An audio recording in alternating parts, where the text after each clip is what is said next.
பொறுமையாக வெட்டுங்க, கோபம் வேண்டாம். யார் மேலேயும் கோபம் இல்லைப்பா, எதுக்கு கோபப்படணும்?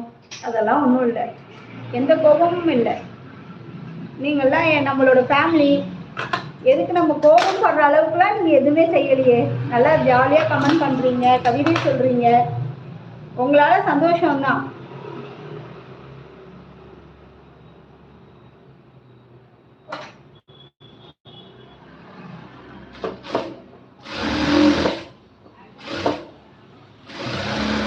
எப்பவுமே கோபம்லாம் அதிகமாக வராது.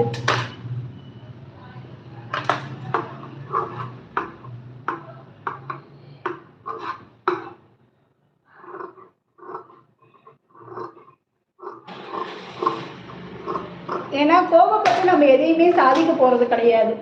கோபப்படுறதுனால ஒரு உறவுகளை நம்ம இழக்க தான் செய்வோமே தவிர, கோபப்படுறதுனால எதையுமே நம்ம சாதிக்க முடியாது. எந்த இடத்துலையுமே விட்டு கொடுத்து போகிறதுனால கெட்டு போகிறது